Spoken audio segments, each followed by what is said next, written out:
Good morning, beautiful souls. Happy Friday. Tim Wilde's Ascension update. And lo and behold, it's week 33. And I've just got to give you a quick look at this.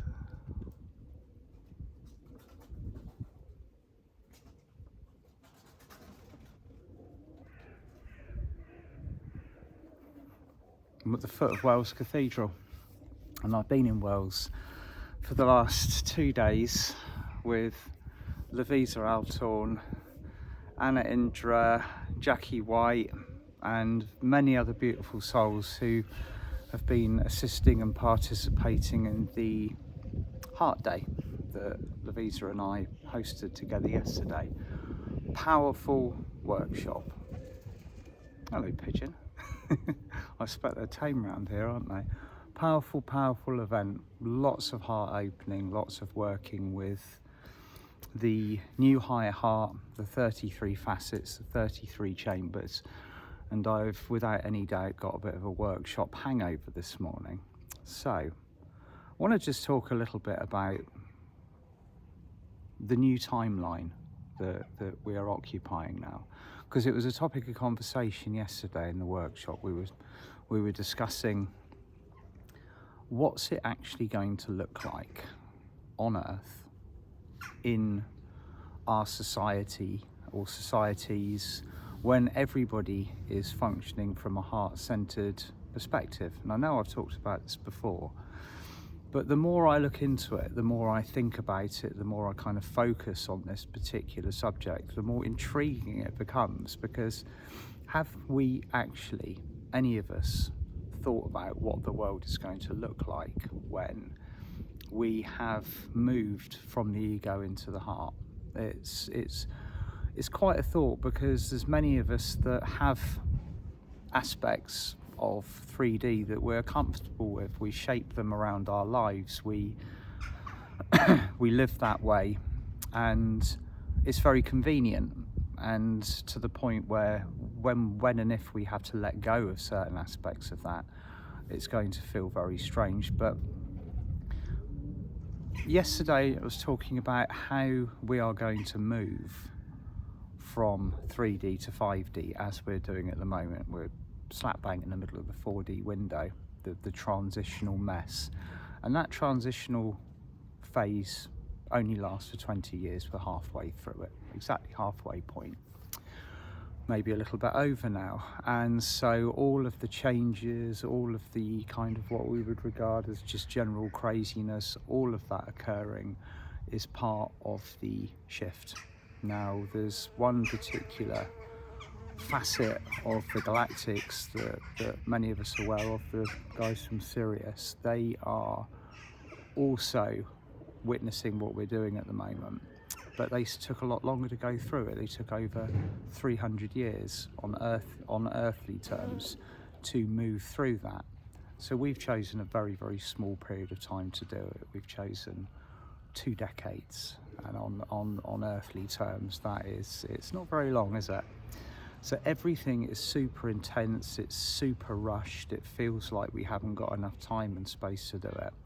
And previously, when we've looked at civilizations rising and falling, say for the fall of Atlantis, for example, or the end of the Roman Empire, there's always destruction. Okay, this is the way that the third dimension finished the civilization. You could have it blown up, you could have it washed away, you could have it burnt or blown up, whichever way it was. But in this particular instance, we're not participating in that particular blueprint. We are moving very smoothly from 3D to 5D by taking what works, and a lot of it does work, and leaving what doesn't. So what can we move? What can we shift? If you look at it very carefully, you can easily move education into the 5th dimension. You can move healing into the 5th dimension. You can move finances into the 5th dimension. One thing that is going to definitely have to take a little bit of a reboot on the back burner will be politics. Politics means basically many that take. It's kind of Latin wordplay. So that is very much a third dimensional construct, and the haves and have-nots are what we are going to be saying goodbye to. So when eventually we leave all of this behind and it dawns a new day on our world where we are living in harmony with one another, when we're all living from the heart centre, I think we're going to actually be very surprised at how much we've had to let go of. Now, one of the things that I'm seeing at the moment constantly, and you see it in the news, you see the fear of it, you see the constant division, is conflict. There's a lot of conflict in the world. There's always been a lot of conflict in the world ever since people start defending their borders, start defending their flags, owning and claiming a piece of property, saying that is theirs and therefore you cannot cross the line. That again is a third dimensional construct. But when we're living in 5D, when we are all united in a heart-centeredness, there's not going to be the need to have these borders, and we're not going to need to defend them, because there will not be the consciousness where somebody else feels that they have not got enough and therefore that they have to claim it or take it. This is what I'm finding so fascinating about the psychology of the shift. What's actually going to be, what's going to be going through our minds when we're there? What are we going to be thinking? What are we going to be doing? How are we going to be speaking to each other? How are we going to be cooperating?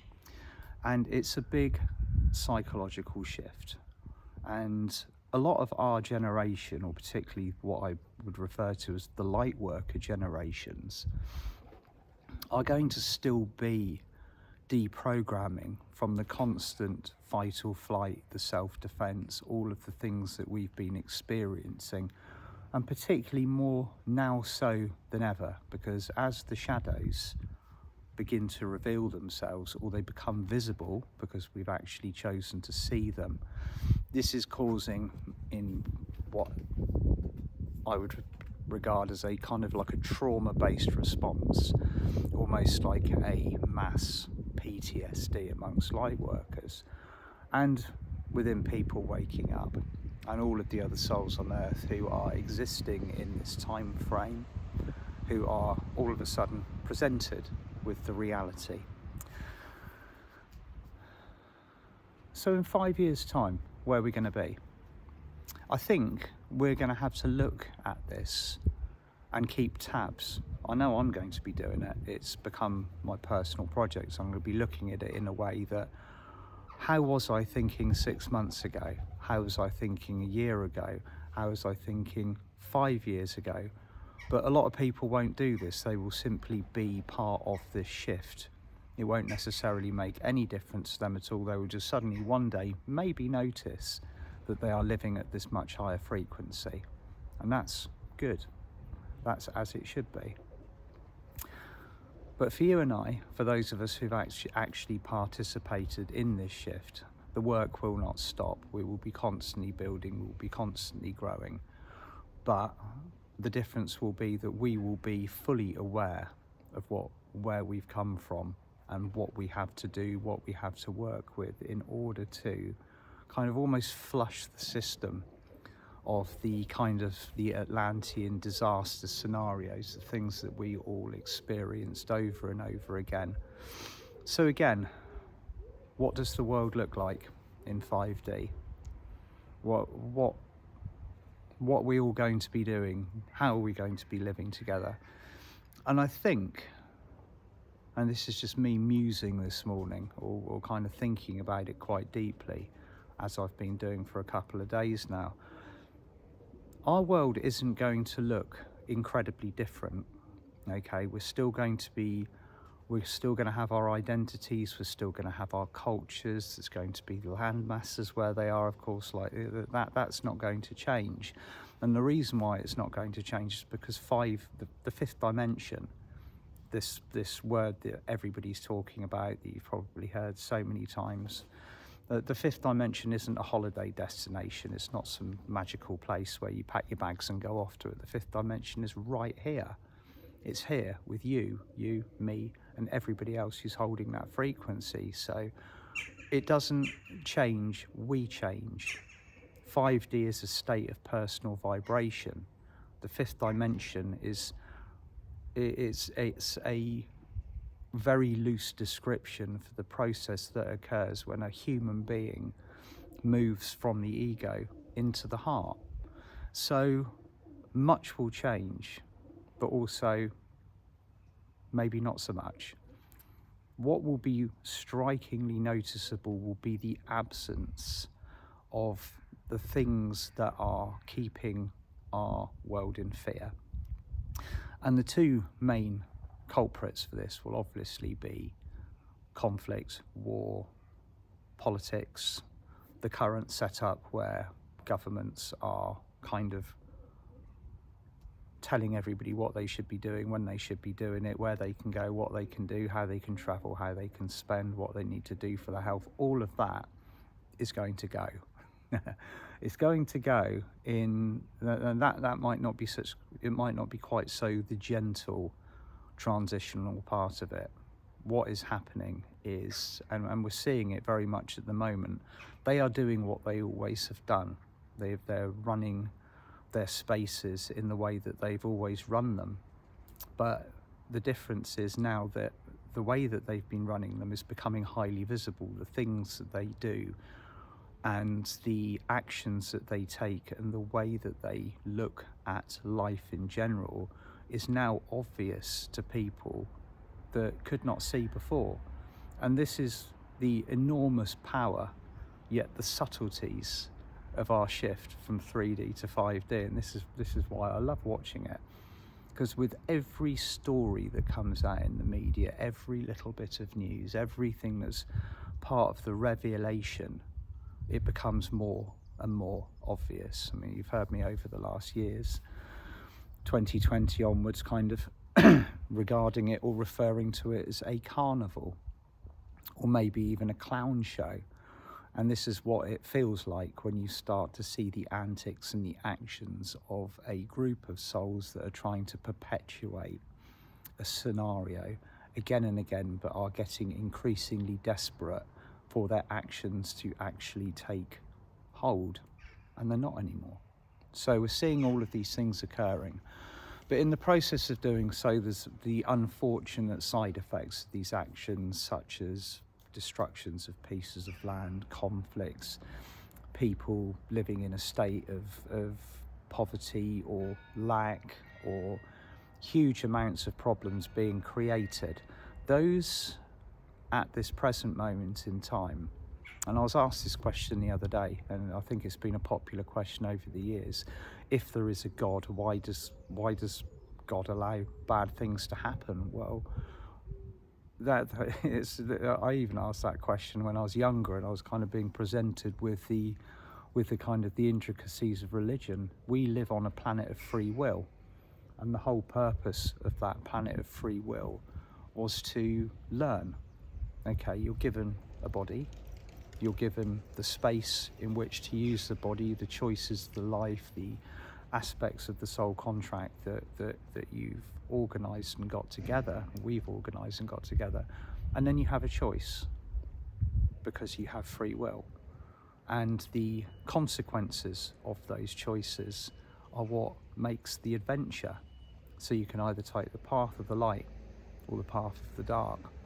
Now, this school, this learning plane, has been designed so that people can learn and grow very rapidly in some cases from these choices, or, like we do see unfortunately quite so many times, people coming back again and again and again to do the same things, kind of almost caught in a cycle, a karmic cycle, a trap almost. Again, this is something that's all coming to an end. It's all going to be wrapped up in the next 10 years or so.